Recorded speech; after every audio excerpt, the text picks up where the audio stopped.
Hello students, today we are going to discuss a topic name is slope. Slope is very common word, हम हमारे daily routine life में भी ये word use करते ही है। जैसे कि हमारे घर की सरफेस तो हॉरिजॉन्टल सरफेस है, फ्लोर हॉरिजॉन्टल है, तो उसका स्लोप कितना होगा? 0। अगर आप ब्रिज पर से जा रहे हो तो ब्रिज जैसे जैसे आप ऊपर चढ़ोगे तो ब्रिज का चढ़ते टाइम स्लोप हम कंसिडर करेंगे पॉजिटिव, और जब हम ब्रिज से नीचे उतरेंगे उस टाइम हम उसका स्लोप कंसिडर करेंगे नेगेटिव। बट फिजिक्स में हमें स्ट्रेट लाइन के स्लोप के रिलेटेड में डिस्कशन करना है। तो figure 1 see here, it is horizontal line तो स्लोप होगा 0। See this line making some angle theta with the horizontal. ये वैसी सिचुएशन है जैसे आप ब्रिज पे चढ़ रहे हो but it is a straight line, तो इसका स्लोप कंसिडर होगा positive. And you can imagine like this कि यहाँ पर आप ब्रिज से नीचे उतर रहे हो तो यहाँ पर स्लोप कंसिडर किया जाएगा नेगेटिव। तो स्लोप के अंदर स्ट्रेट लाइन के स्लोप में सिर्फ 3 ही ऑप्शन है, either slope is 0, either slope is positive और स्लोप इज नेगेटिव। ओके, आपने लोअर स्टैंडर्ड में ग्राफ फॉर्म करना सीखा हुआ है। Here I take a observation for x and y. So first 0, 0, then x1 so y1, x2 so y2, x3 so y3. तो graph जो start होगा वो 0, 0 से, तो फर्स्ट कोऑर्डिनेट रहेगा 0 पर। सेकेंड इज x1 y1 जो मैंने ज्वाइन कर लिया है, x2 y2, x3 y3। Now to draw the straight line, here I passing the line through all the points which are meeting at x1 y1, x2 y2, x3 y3, and it gives the nature of the graph OA। अब आपको दिख रहा है कि OA line जो है ये ऊपर की 3 फिगर में से किसके साथ मैच हो रहा है? तो आप बोलोगे सर सेकेंड के साथ। It making some angle with the x axis, it slope is positive. So we want to determine the slope. तो मैथ्स के अंदर स्लोप मीन्स हमें फाइंड करना होता है theta. Okay, so to find the theta of a straight line और slope of straight line you have to choose any 2 y coordinates. You are free, you can take y1 y3, y2 y3, y1 y2, anything. Similarly any 2 corresponding x coordinate, जो 2 y coordinates लोगे वही 2 आपको x coordinate भी लेना है। तो here I take y2 and y1, मैंने ये 2 कोऑर्डिनेट्स लिए y2 and y1।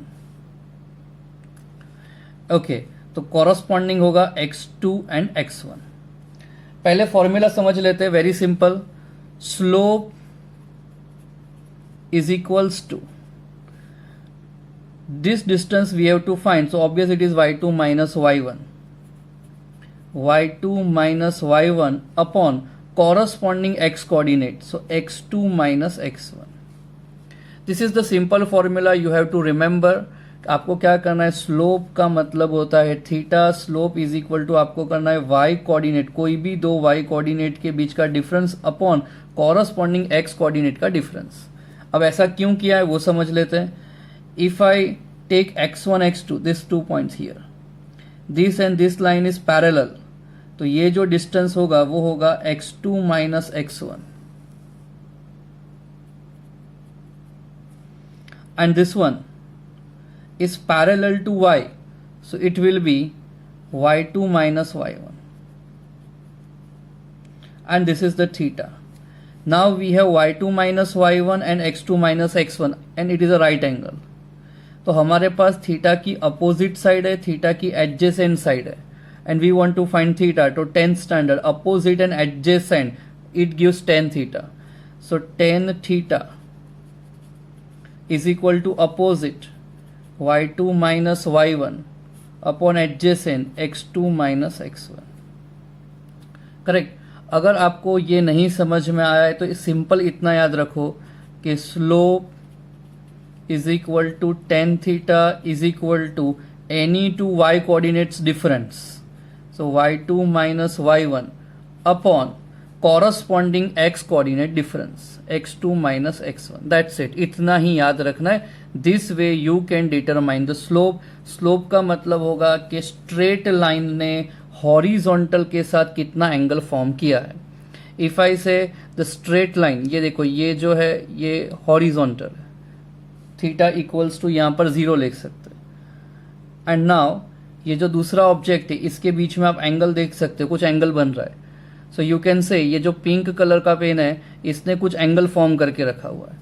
Now I increase the angle, तो आप बोल सकते हो कि स्लोप इंक्रीज हो गया है।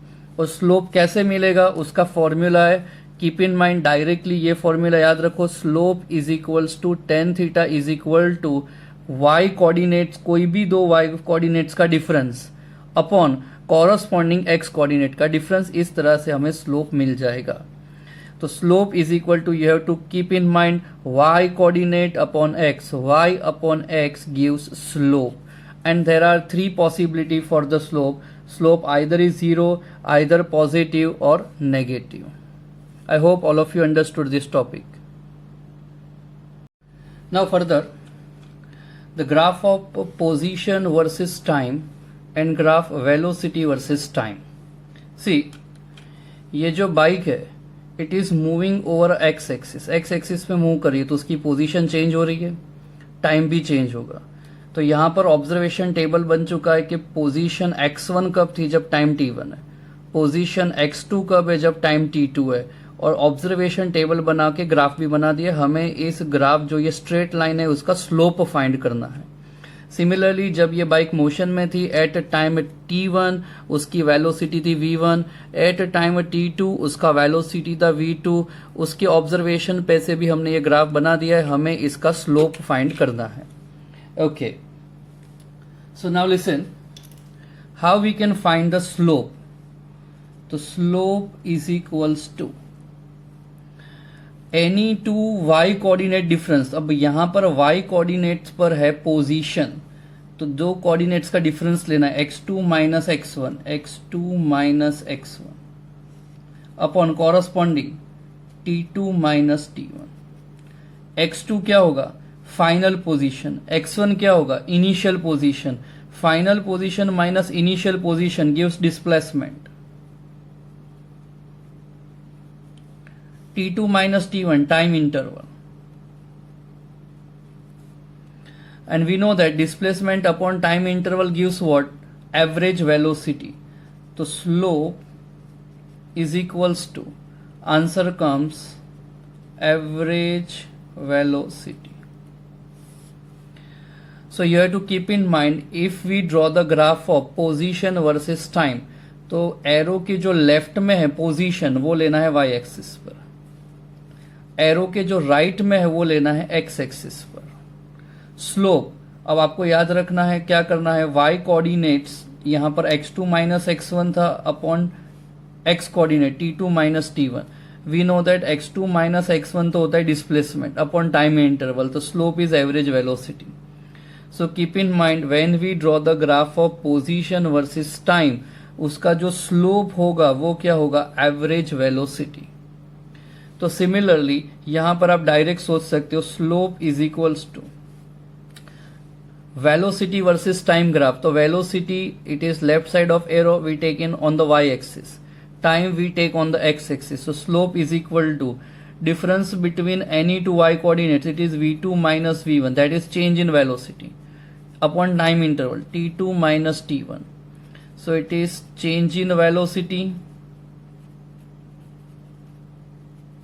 upon time interval, and we know that this quantity is average acceleration. So slope gives here average acceleration. तो आपको याद क्या रखना है कि अगर हमारा ग्राफ है पोजीशन वर्सेस टाइम का, तो इसका स्लोप क्या होगा, average velocity, and velocity versus time है तो उसका स्लोप क्या होगा, average acceleration. Now it is very simple, slope of position versus time gives which quantity, how to remember. तो एरो के लेफ्ट में जो है उसको ऐसे याद रखना है, change in position upon time interval, so it is displacement upon time interval, so velocity. Graph नहीं भी ड्रॉ किया है तो भी समझ में आएगा। Okay, slope of velocity versus time gives which quantity, तो लेफ्ट हैंड साइड का जो है उसको न्यूमरेटर में ले लेना है, जो राइट हैंड साइड में उसको डिनोमिनेटर में लेकर आपको रेशियो लेना है, change in velocity upon time interval, that is average acceleration. Correct. One more time, slope of position versus time. तो हाउ टू रिमेंबर, न्यूमरेटर में होगा change in position upon time interval, that is displacement upon time gives average velocity. Slope of velocity versus time gives which quantity? So in numerator, change in velocity upon time interval, that is average acceleration. Now position time graph and their interpretation. Slope of position versus time gives average velocity. ये सब लोग को याद रखना पड़ेगा. Slope में 3 possibility है, slope 0 होगा, पॉजिटिव होगा या फिर नेगेटिव होगा. Okay, graph is position versus time. So position जो एरो के लेफ्ट में taken on the Y axis, time we taken on the x axis. हमें डिसाइड करना है कि पार्टिकल कैसी मोशन कर रहा है फ्रॉम दिस ग्राफ. ओके, तो सबसे पहले हम देख लेते हैं कि ये फर्स्ट वाला जो ग्राफ है इसमें स्लोप कितना है. हॉरिजॉन्टल लाइन है तो स्लोप होगा 0. सेकेंड लाइन, इसका स्लोप होगा पॉजिटिव एंड कांस्टेंट, क्योंकि ये थीटा जो है वो कांस्टेंट है, positive and constant. And second जो है इसका स्लोप होगा नेगेटिव एंड कांस्टेंट. अब बहुत सिंपल है, याद रखना कि स्लोप कौन सी क्वांटिटी देता है, एवरेज वेलोसिटी. यहां पे स्लोप कितना है 0, यहां पे स्लोप कितना है पॉजिटिव एंड कांस्टेंट, यहां पे स्लोप कितना है negative and constant. And slope कौन सी क्वांटिटी दे रहा है, एवरेज वेलोसिटी. तो आपको क्या करना है कि slope is 0, that means slope is average velocity. So average velocity is 0. Positive and constant क्या है यहां पर, slope, but slope is average velocity, तो आगे सिर्फ लिख देना है average velocity is positive and constant. Here slope is negative and constant, but slope gives which quantity, average velocity. तो average velocity is negative and constant. Okay, यहां पर average velocity 0 है क्योंकि slope 0 and slope gives average velocity. So यहां पर average velocity कब 0 होती है, अगर आपकी एक्टिवा की वेलोसिटी 0 है, जिसका मतलब क्या होगा, आप रेस्ट पर हो, particle at rest, particle is at rest. ये ग्राफ क्या शो कर रहा है, पोजीशन वर्सेस टाइम का, कि particle is moving with constant velocity. And ये ग्राफ क्या शो कर रहा है, particle is moving with constant but negative velocity. Negative velocity का मतलब क्या होगा, पार्टिकल ने यू टर्न लिया हुआ है. Particle is moving over x axis, ये एक्स एक्सिस है, ये माइनस एक्स एक्सिस, और ये रही अपनी एक्टिवा.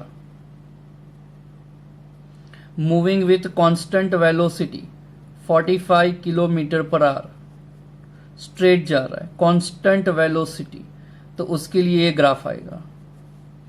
बट जैसे इसने यू टर्न ले लिया, so moving in a negative x direction, तो वेलोसिटी नेगेटिव होगी. तो for that the second third graph, correct. तो स्लोप नेगेटिव है, वेलोसिटी नेगेटिव है, इसका मतलब है कि एक्टिवा या पार्टिकल है, it is moving in a negative x direction.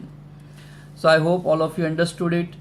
So keep in mind one more time, slope of a position versus time gives average velocity. Slope 0, average velocity 0. Slope positive, average velocity positive. Slope negative, average velocity negative.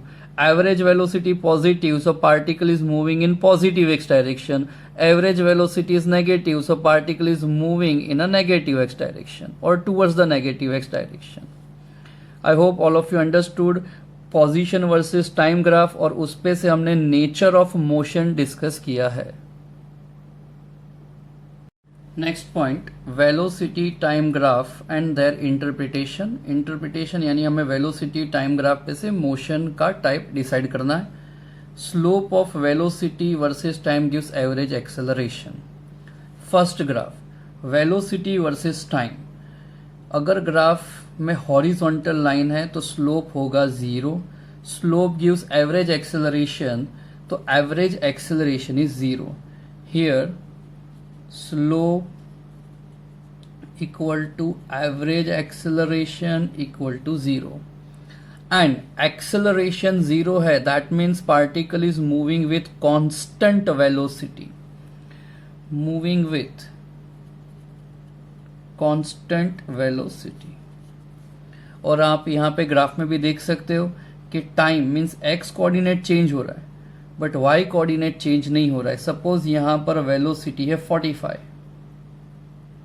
And time यहाँ पे ले लेते 1 2 3 4, तो after 1 second 45, after 2 second 45, after 3 second 45, after 4 second 45, यानी time change हो रहा है but velocity change नहीं हो रही है, तो it is constant velocity.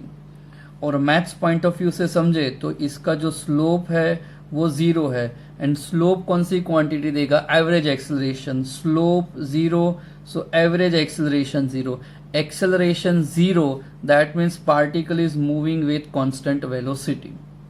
Now move to the second graph. Slope is positive and constant. Slope gives average acceleration, so slope is equal to average acceleration is positive and constant. Average acceleration is positive and constant for this graph. See here slope is negative, so slope is negative, but see यहाँ पर velocity धीरे धीरे कम हो रही है। सो यहाँ पर अगर वेलोसिटी मैक्सिमम है 45, फिर वेलोसिटी है 40, फिर इस तरह से 35 और लास्ट में 0, तो आप यहाँ पर देख सकते हो कि जैसे जैसे टाइम इंक्रीज हो रहा है वैसे वैसे वेलोसिटी जो है वो कम होती जा रही है। इसका मतलब है कि बाइक ने या पार्टिकल ने ब्रेक लगाई होगी, तो ब्रेक लगाई होगी तो उसे बोला जाएगा रिटार्डेशन। तो here slope is negative, that is true, but it indicates it is constant retardation. Then after fourth graph, see in this graph here we take velocity 0 और जैसे जैसे टाइम इंक्रीज हो रहा है 1 second 2 second 3 second 4 second, velocity increase हो रही है -10 -20 -30, velocity increase हो रही है बट इन अपोजिट डायरेक्शन। तो वेलोसिटी अगर इंक्रीज हो रही है तो उसका मतलब होगा acceleration. So this graph indicates that constant acceleration but in opposite direction, constant acceleration but in opposite direction. One more time, the graph is velocity versus time, slope gives average acceleration. For first graph slope 0 तो acceleration 0, acceleration 0 है, that means moving with constant velocity. Second graph slope is positive and constant, slope gives average acceleration, तो average acceleration is positive and constant. For third graph slope is negative, that is true, but यहाँ पर हमें दिख रहा है कि velocity time के साथ कम होती जा रही है, तो इसे बोला जाएगा constant retardation. And the fourth graph, यहाँ पर वेलोसिटी 0 से स्टार्ट हो रही है बट जैसे जैसे टाइम इंक्रीज हो रहा है वेलोसिटी भी इंक्रीज होती जा रही है but in opposite direction, minus है, तो वेलोसिटी इंक्रीज होती है तो उसे एक्सेलरेशन बोलेंगे. सो it is constant acceleration but in opposite direction. I hope all of you understood this. आज हमने जो ग्राफ्स देखे उनको वापस एक बार कंपेयर करके चेक कर लेते हैं. First graph is position versus time. Slope gives average velocity.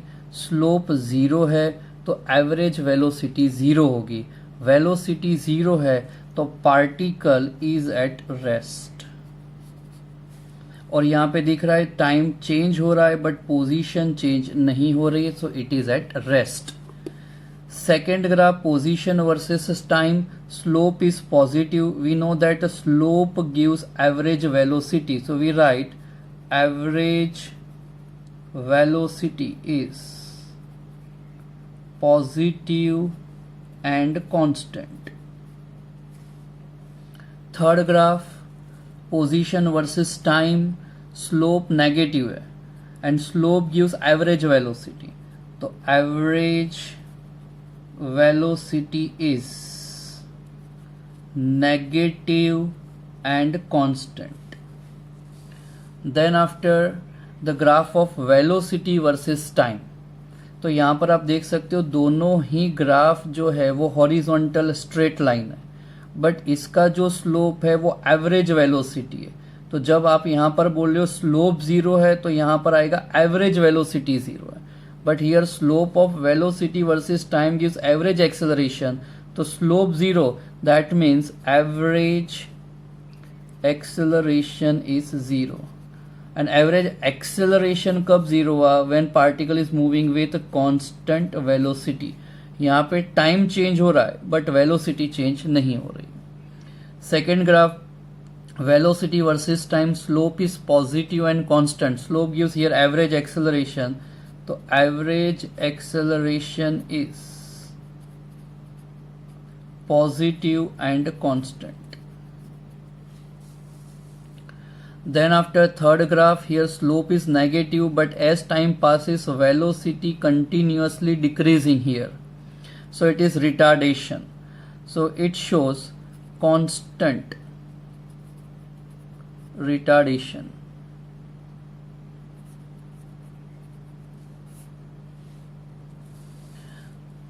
Then after here graph starts from zero, and as time increases velocity also increases but in opposite direction. velocity increase हो रही है but opposite direction, so it is constant acceleration but in opposite direction.